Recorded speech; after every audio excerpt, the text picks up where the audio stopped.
आज हम भारतीय राष्ट्रीय आंदोलन की 3 महत्वपूर्ण स्तंभों के बारे में परिचर्चा करेंगे और इन त्रिमूर्ति के नाम से जिन्हें जाना जाता है, जैसा आप स्लाइड पर देख पा रहे हैं, लाला लाजपत राय, बाल गंगाधर तिलक और विपिन चंद्र पाल।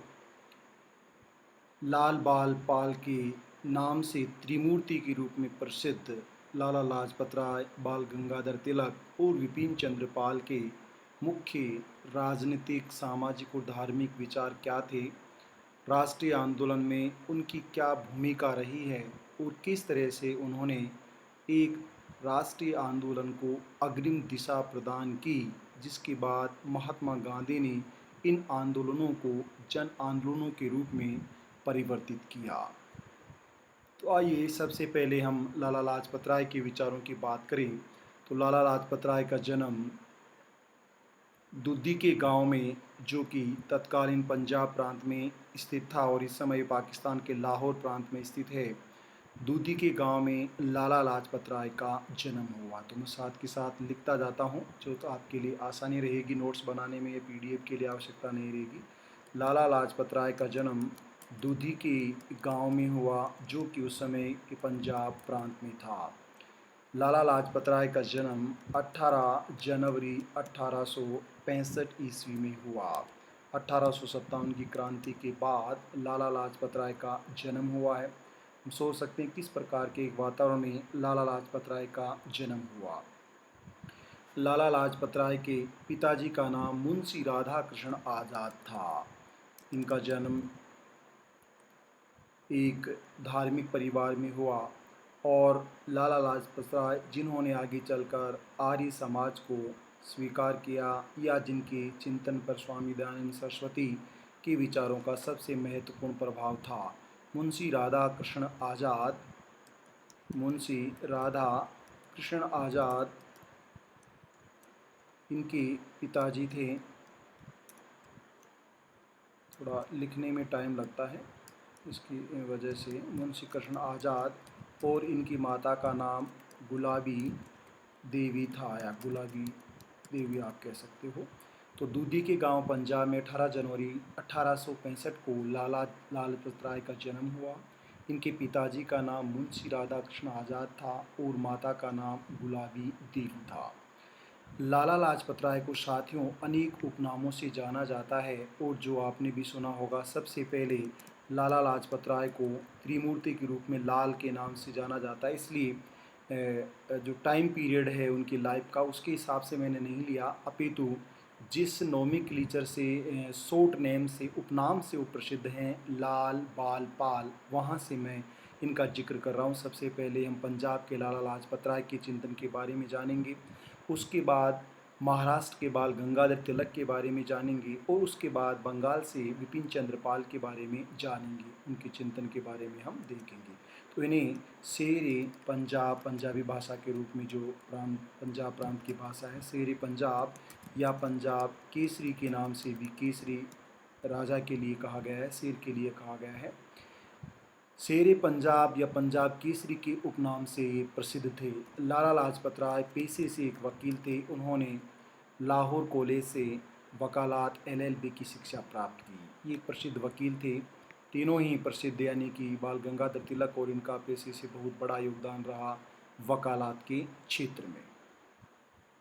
जब लाला लाजपत राय लाहौर कॉलेज में पढ़ते थे तो इनकी मुलाकात दो अच्छे दोस्तों से हुई। जब लाहौर कॉलेज से इन्होंने डिग्री प्राप्त की, वकालत की, तो इनके सबसे खास मित्र बने, जिनमें एक लाला हंसराज थे, जिन्होंने बाद में आगे चलकर दयानंद एंग्लो वैदिक कॉलेज को संचालित किया।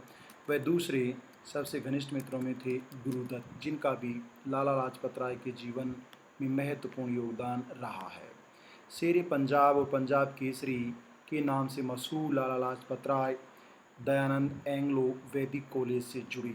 इनके जीवन पर, जैसा मैंने पहले भी कहा, लाला लाजपत राय के जीवन पर सर्वाधिक प्रभाव किसका था, तो वह था आर्य समाज का, और आर्य समाज की स्थापना करने वाले स्वामी दयानंद सरस्वती का, जो बैक टू वेदाज की बात करते हैं और जो वेदों में बिलीव करते हैं, विश्वास करते हैं। इसलिए उन्होंने वेदों की ओर लौट चलने का आह्वान किया है। और एक प्योर मूवमेंट भी 1883 में उन्होंने चलाया। सत्याग्रह प्रकाश का नाम सुना होगा, वो उनकी महत्वपूर्ण रचना थी। तो वे आर्य समाज से इतने अधिक प्रभावित थे कि लाला लाजपत राय की जब हम बात करते हैं तो वो कहते थे कि आर्य समाज मेरी माँ के समान है और इससे बढ़कर मेरे लिए कुछ नहीं है। तो हम सोच सकते हैं साथियों, जिसने आर्य समाज को माँ का दर्जा दिया है, आर्य समाज का उसके जीवन में कितना महत्व होगा और वो स्वामी दयानंद सरस्वती के चिंतन से और वैदिक सोसाइटी से कितने अधिक प्रभावित होंगे।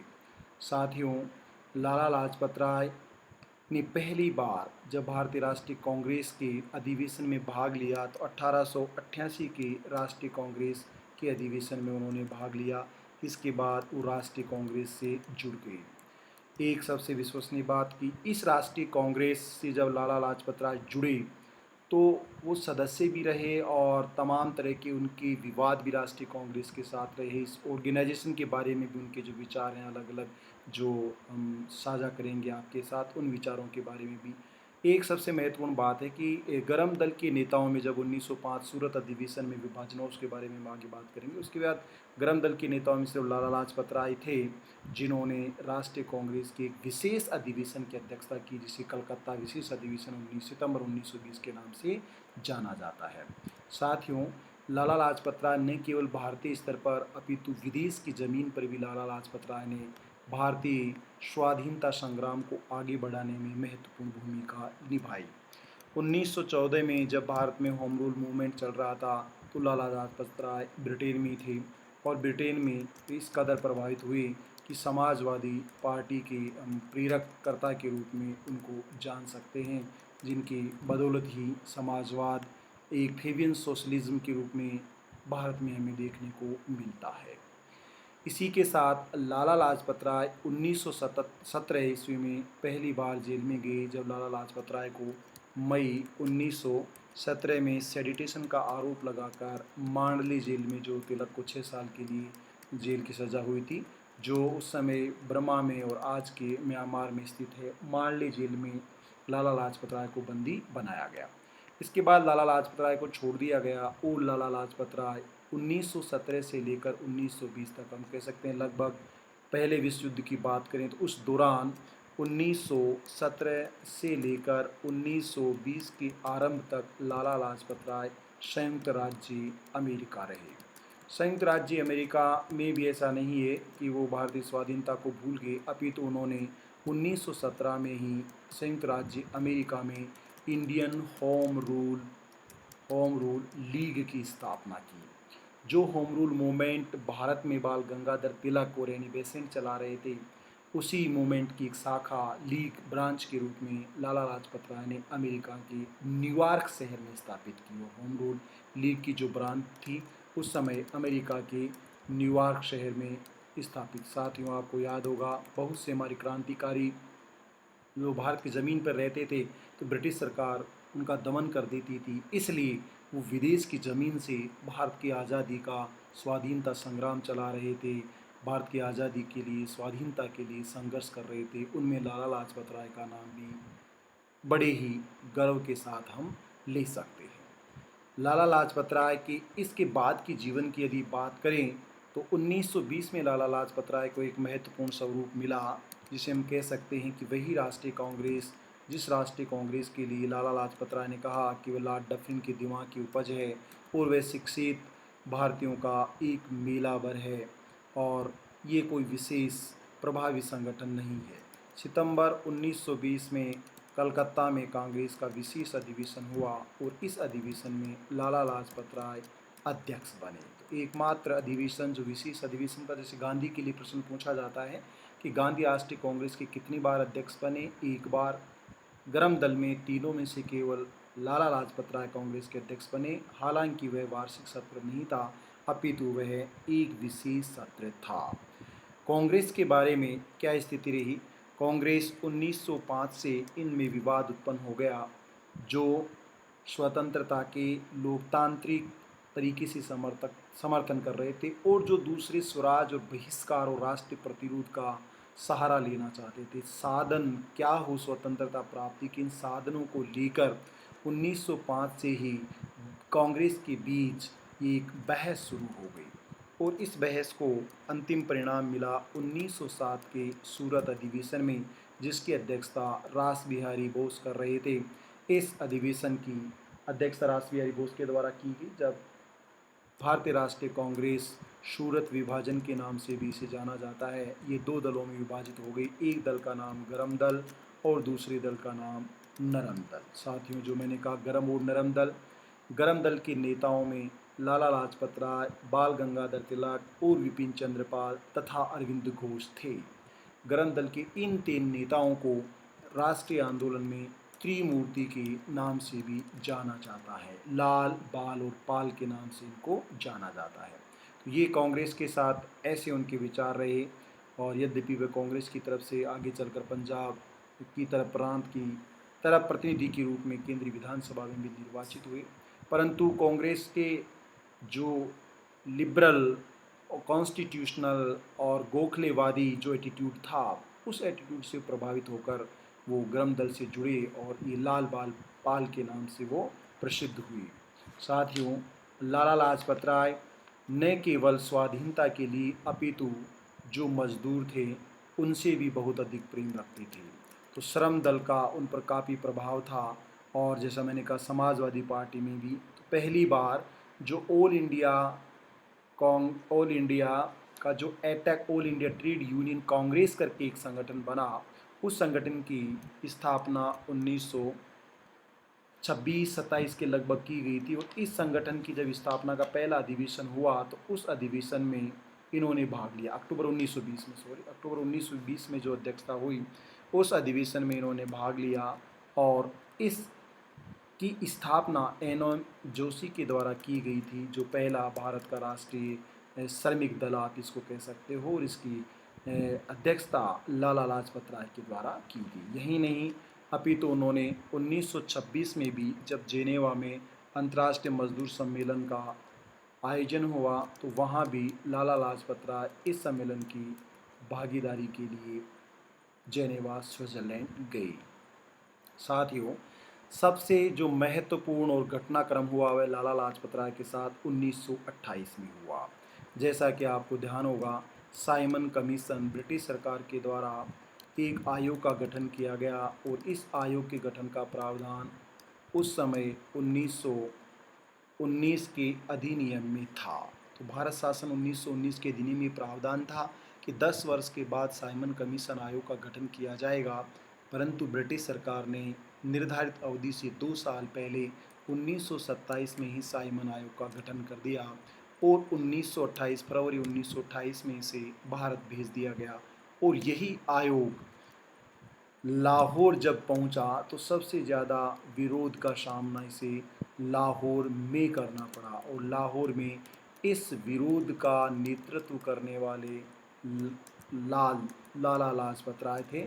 और इस दौरान प्रदर्शन करने के कारण, गो बैक साइमन के नारे लगाने के कारण, काले झंडे दिखाने के कारण लाला लाजपत राय की इस पूरी भीड़ पर लाठी चार्ज किया गया। और लाठी चार्ज करने के कारण, लाठी चार्ज का मतलब लाठी से वार करना है, लाठी को चार्ज करना नहीं है, लाठी चार्ज किया, जिसके परिणाम स्वरूप उनकी छाती पर काफ़ी गंभीर चोटें आई, और इस कारण से 17 नवंबर 1928 को एक सितारा राष्ट्रीय आंदोलन का अस्त हो गया।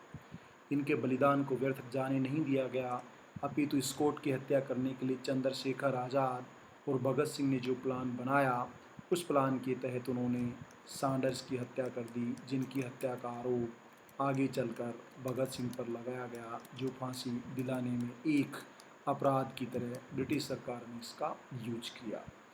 साथियों, ये लाला लाजपत राय का एक जीवन घटनाक्रम था कि किस तरह से उन्होंने भारतीय राष्ट्रीय आंदोलन में एक सक्रिय और साहसी नायक की भूमिका निभाई।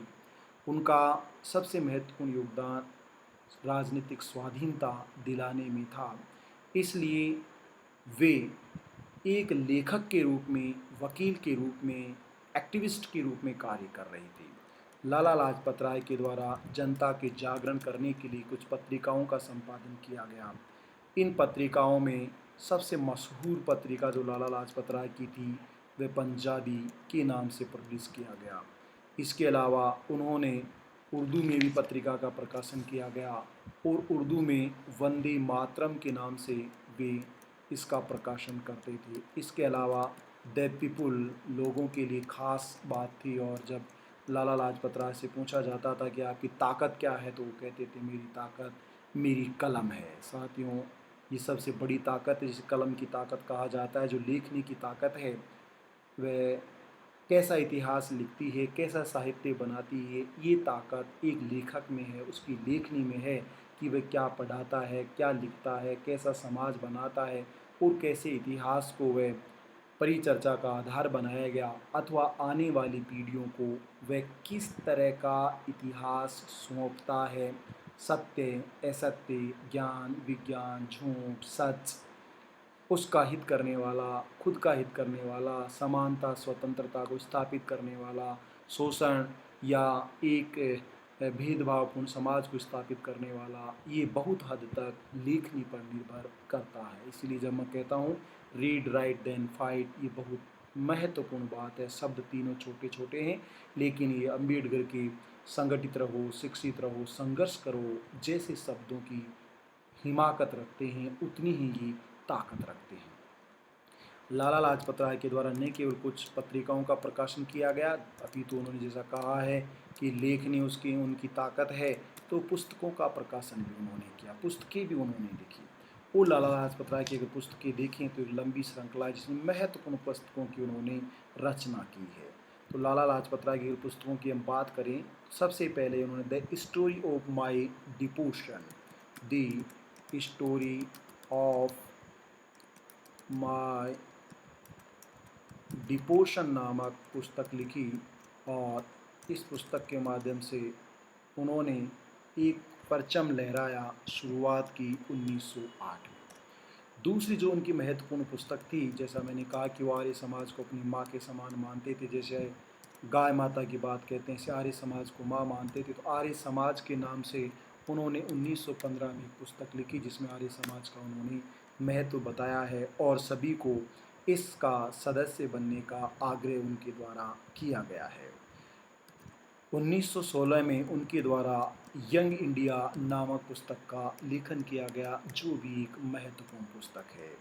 इसके अलावा उन्होंने इंग्लैंड डेब्ट टू इंडिया, जो एक तरह से हम कह सकते हैं कि इंग्लैंड का जो कर्ज वाली नीति है, इंग्लैंड डेब्ट टू इंडिया, एक इकोनॉमिक ड्रेन थ्योरी आपने पढ़ी होगी, टू इंडिया, जो कि दादा भाई नौरोजी के द्वारा लिखी गई। तो इंग्लैंड डेब्ट टू इंडिया 1917 में उनके द्वारा लिखी गई। क्या स्थिति है और किस वजह से भारतीय जो वित्त की दुर्दशा है उसके लिए कौन जिम्मेदार है।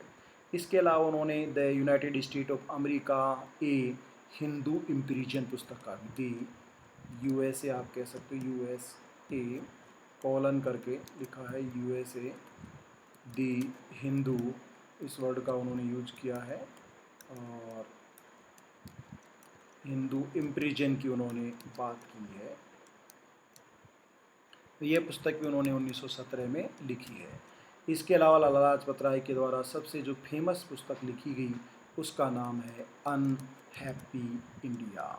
ये पुस्तक उन्होंने 1928 में लिखी, और ये पुस्तक उनके द्वारा ब्रिटिश लेखिका कैथरीन मेयो के द्वारा मदर इंडिया जो पुस्तक लिखी गई थी उसके जवाब में उनके द्वारा ये पुस्तक लिखी। तो पंजाबी वंदे मातरम और दी पीपुल तीन महत्वपूर्ण पत्रिकाएं, the story of my deportation 1908, Arya Samaj 1915, young India 1916, England डेब्ट to India 1917, the USA the Hindu impression 1917, unhappy India 1918, इस पुस्तक का लेखन किया। साथ ही लाला लाजपत राय के कुछ महत्वपूर्ण वक्तव्यों की अगर हम बात करें तो सबसे पहले तो उन्होंने कहा कि कांग्रेस लॉर्ड डफरिन की दिमाग की उपज है। साथियों, कांग्रेस का इतिहास अगर आपको थोड़ा बहुत मालूम हो तो भारतीय राष्ट्रीय कांग्रेस की स्थापना 1885 में की गई थी। और जब आप एक पुस्तक पढ़ते हो जिस पुस्तक का नाम है भारतीय स्वाधीनता संग्राम विपिन चंद्रा, तो इंडिपेंडेंस इंडिया की बात की गई, स्वाधीनता आंदोलन की बात की गई, उसमें विस्तार से जिक्र किया गया है इंडियन नेशनल कांग्रेस की स्थापना के बारे में, उसके उद्देश्यों के बारे में, रहस्य के बारे में, और इस पूरे आंदोलन के बारे में जो आज़ादी के लिए जिस इंडियन नेशनल कांग्रेस की हम बात करते हैं कि अपराधी शक्ति को उखाड़ कर फेंका, इसी राजनीतिक संगठन सामाजिक संगठन के नेतृत्व में ऐसा किया गया। जब लाला लाजपत राय पर प्रहार किया गया तो कांग्रेस को लॉर्ड डफरिन की दिमाग की उपज उन्होंने कहा है। इसके अलावा कांग्रेस को उन्होंने शिक्षित लोगों का मेला भी कहा है कि पढ़े लिखे लोग हैं वो कांग्रेस में भाग लेते हैं और इसलिए कोई ज़्यादा महत्वपूर्ण नहीं है। वो इटालिक विचारक मेजेनी से भी बहुत अधिक प्रभावित थे। उनके मेजेनी का व्यापक प्रभाव था, जिन्होंने इटली के एकीकरण की बात कही, इटली की आज़ादी की प्रबल समर्थकों में से एक थे। उन्होंने ये भी कहा जब लाठीचार्ज में वो गंभीर चोटिल हो गए कि मेरी छाती पर किया गया एक एक प्रहार ब्रिटिश साम्राज्य की ताबूत पर, इसका मतलब है कि जब साम्राज्य को उखाड़ फेंक दिया जाएगा और एक कब्र में बंद किया जाएगा तो उस ताबूत पर मेरे पर किया गया प्रहार जो है वह एक कील सिद्ध होगा, उस साम्राज्य को वह कब्र में बंद कर देगा। और 1947 में ऐसा ही हुआ कि ब्रिटिश ताबूत को हमने वापस ब्रिटेन भेज दिया और हम एक स्वतंत्र देश के रूप में, भारत के रूप में स्थापित हुई। जो सत्ता थी वह ब्रिटेन से भारत में ट्रांसफ़र हुई। तो साथियों, ये थे त्रिमूर्ति लाला लाजपत राय, लाल बाल पाल में से लाला लाजपत राय, जिन्होंने महत्वपूर्ण भूमिका निभाई राष्ट्रीय आंदोलन में। नेक्स्ट जो हमारा व्याख्यान है वो बाल गंगाधर तिलक पर है, उसके बाद नेक्स्ट विपिन चंद्र पाल पर है, उसके बाद जो हमारा व्याख्यान होगा वह एक बहुत महत्वपूर्ण और सोशल थॉट का आइडिया होगा, लेक्चर होगा, जो विशेष रूप से महात्मा ज्योतिबा फुले, अंबेडकर और पेरियार के राजनीतिक सामाजिक धार्मिक चिंतन पर आधारित होगा, जिन्होंने हलचल मचा दी पूरी दुनिया भर में और आज भी जिनके विचार हर भारतीय में जिंदा रहते हैं। तो आज के लिए इतना पर्याप्त। आप सभी का धन्यवाद। और अगर आपको मेरा वीडियो पसंद आए तो आप अपने दोस्तों के साथ इसे शेयर कर सकते हैं। विशेष रूप से मैंने ये व्याख्यान और मेरी वीडियो मेरे कॉलेज और विश्वविद्यालय की पीजी के छात्रों के लिए बनाता हूँ। व्यावसायिक उद्देश्य मेरा नहीं है, इसीलिए मैं जब बच्चों की डिमांड होती है तो ऐसे व्याख्यान रिकॉर्ड करता हूँ, अन्यथा रिकॉर्ड नहीं करता हूँ। Thank you so much.